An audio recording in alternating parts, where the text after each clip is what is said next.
नमस्कार दोस्तों, मैं हूं कविता और स्वागत करती हूं आप सबका मेरे इस चैनल एक्सप्लोरिंग फार्मा में। तो आज की इस वीडियो में हम एक्सप्लोर करेंगे एक नए महामारी के बारे में जो देश में चल रहा है, जिसका नाम है ब्लैक फंगस। तो जैसे कि आप सबको पता है कि कोरोना महामारी देश में चल रही है। कोरोना देश में खत्म ही नहीं हुआ था कि एक नई महामारी आ गई है जिसका नाम है ब्लैक फंगस। ब्लैक फंगस के बारे में मैंने मेरी पिछली वीडियो बनाई है जिसमें मैंने आपको बताया है कि ब्लैक फंगस कैसे कॉज होता है, इसके क्या सिम्टम्स है, इसके क्या प्रिवेंशन है और इसके क्या डायग्नोसिस है। तो ब्लैक फंगस जैसे ही और दो नए फंगल इन्फेक्शंस इंडिया में देखने को मिल रहे हैं जिनका नाम है व्हाइट फंगस और येलो फंगस। ये दोनों ही फंगस ब्लैक फंगस से बहुत ज्यादा डेंजरस है। तो जैसे कि आपको पता है कि ये जो ब्लैक फंगस होता है वो ग्रुप ऑफ मोल्ड म्यूकोरमाइकोसिस की वजह से कॉज होता है और ये फंगस या मोल्ड एनवायरनमेंट में पाए जाते हैं। और आपको और एक बात बता दूं कि ये जो ब्लैक फंगस है इसका मॉर्टेलिटी रेट 50% होता है। यानी क्या मतलब, इफ किसी भी इंसान को ब्लैक फंगस हुआ है तो उसके सिर्फ 50% चांसेस है कि वो बच सकता है और 50% चांसेस है कि वो नहीं बच सकता। ये ब्लैक फंगस का मॉर्टेलिटी रेट होता है। तो ये जो व्हाइट फंगस है और ये जो येलो फंगस है ये दोनों भी फंगस की वजह से ही कॉज होते हैं। तो सबसे पहले हम देखते हैं कि व्हाइट फंगस क्या होता है। तो ये जो व्हाइट फंगस है वो ब्लैक फंगस से बहुत ज्यादा डेंजरस है, 4 टाइम्स ज्यादा डेंजरस है ब्लैक फंगस से ये व्हाइट फंगस। तो ये जो व्हाइट फंगस है इसके 10 केसेस देखने को मिले बिहार स्टेट में। ये जो व्हाइट फंगस है हम देखेंगे कि ये बॉडी में जाने के बाद कैसे अफेक्ट करता है। तो व्हाइट फंगस जब किसी भी इंसान को होगा तो बॉडी में जाने के बाद सबसे पहले ये व्हाइट फंगस उस इंसान के ओरल कैविटी में ये व्हाइट फंगस उसके टंग पे अफेक्ट करेगा, जिसके वजह से उसके टंग पे व्हाइट पैचेस देखने को मिलेंगे। एक बार उस फंगस ने टंग पे अफेक्ट किया उसके बाद ये फंगस उसके बॉडी पार्ट्स में स्प्रेड होने लगेगा और डिफरेंट बॉडी पार्ट्स को अफेक्ट करने लगेगा। बॉडी पार्ट्स कौन से अफेक्ट करेगा? तो वो लंग्स, किडनी, बहुत सारे ऑर्गन्स को अफेक्ट करेगा। तो अगर आप ब्लैक फंगस और व्हाइट फंगस को डिस्टिंग्विश करेंगे या डिफरेंशिएट करेंगे तो इनका एक पॉइंट ये है कि ब्लैक फंगस में उसके सिम्टम्स फेस पे ज्यादा देखने को मिल रहे थे। फॉर एग्जांपल स्वेलिंग होता है फेस में, आईज में रेडनेस होता है, और ये ब्लैक फंगस में मोस्टली आई अफेक्ट होता है और लंग्स अफेक्ट होता है। पर ये जो व्हाइट फंगस है वो सिर्फ लंग्स पे अफेक्ट नहीं करता है, वो और भी बॉडी ऑर्गन्स को अफेक्ट करता है। इसलिए व्हाइट फंगस ब्लैक फंगस से ज्यादा डेंजरस है।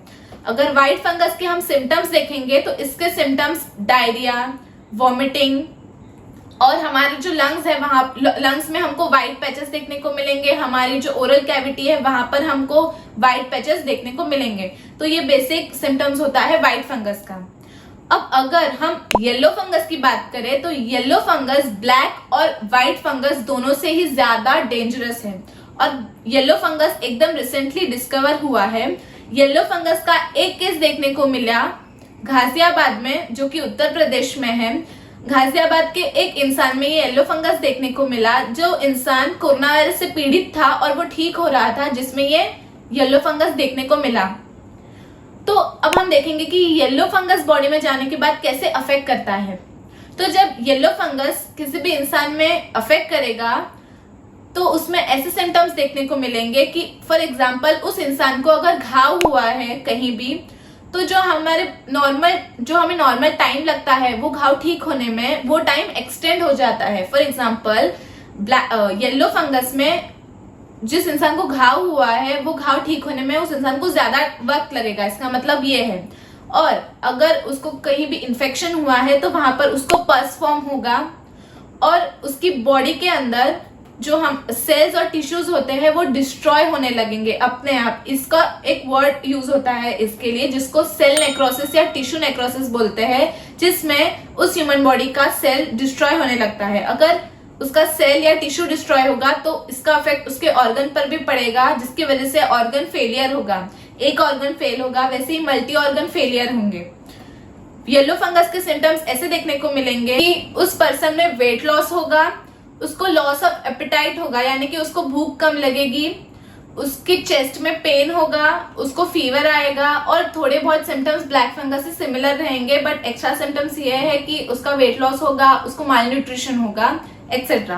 अब अगर हम इन तीनों फंगस या फंगल इन्फेक्शन को डिफरेंशिएट करें, ब्लैक फंगस, व्हाइट फंगस और येलो फंगस, तो इन तीनों का एक डिफरेंशिएटिंग पॉइंट है, यानी कि ये इनके सिम्टम्स के वजह से डिफरेंशिएटेड है। मतलब इन तीनों के जो नाम है या ये कैसे बॉडी में अफेक्ट करते हैं वो डिसाइड किया जाता है इनके सिम्टम्स के ऊपर, या ये किसी पे इंसान में कैसे अफेक्ट करेंगे उसके ऊपर इन तीनों को डिस्टिंग्विश किया जाता है। और इनमें एक ही कॉमन पॉइंट है कि ये मोल्ड ग्रुप ऑफ म्यूकोरमाइसिटिस की वजह से ही कॉज होंगे। तो ये 3 कॉमन पॉइंट होता है इन फंगल इन्फेक्शंस के बारे में। अब हम बात करेंगे कि इन फंगल इन्फेक्शंस को, इन तीनों में से कोई भी फंगल इन्फेक्शन को आप कैसे प्रिवेंट कर सकते हो। तो प्रिवेंशन में सबसे पहला पॉइंट आता है कि आपको गुड हाइजीन मेंटेन करना है, आपको अपने आजू बाजू की जगहों को क्लीन रखना है, सैनिटाइज रखना है, आपके घरों को भी आपको क्लीन रखना है। सेकेंड प्रिवेंशन इसका ये है कि आपको अपने घर का ह्यूमिडिटी लेवल चेक करना है। बोला जाता है कि घर का ह्यूमिडिटी लेवल 30 to 50% के बीच में होना चाहिए।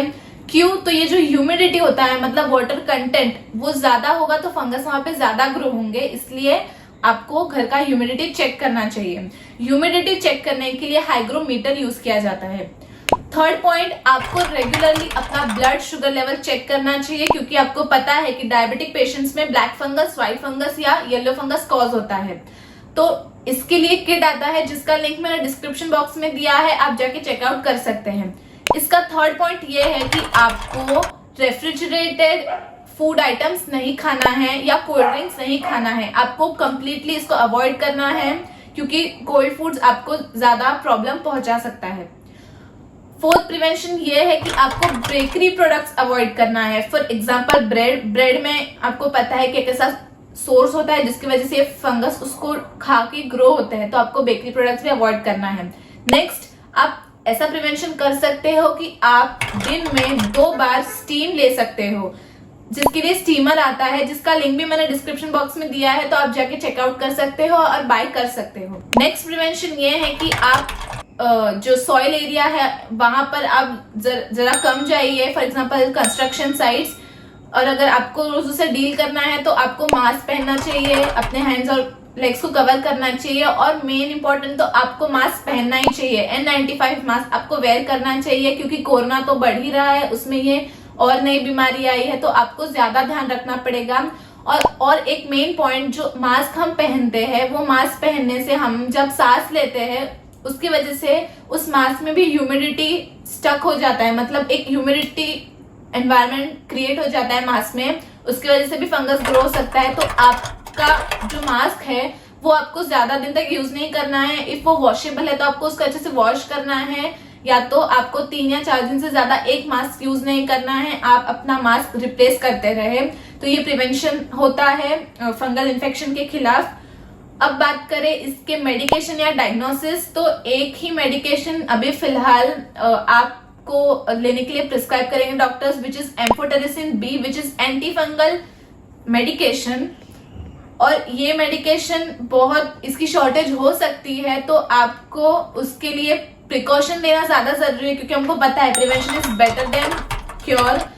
सो इसलिए आप प्लीज इसको प्रिवेंट करें, अपना ध्यान रखें, मास्क पहने, सैनिटाइज करते रहे अपने आप को, जिसकी वजह से आपको ज्यादा मेडिकेशंस की जरूरत ना पड़े और आप हेल्दी रहे और सेफ रहे।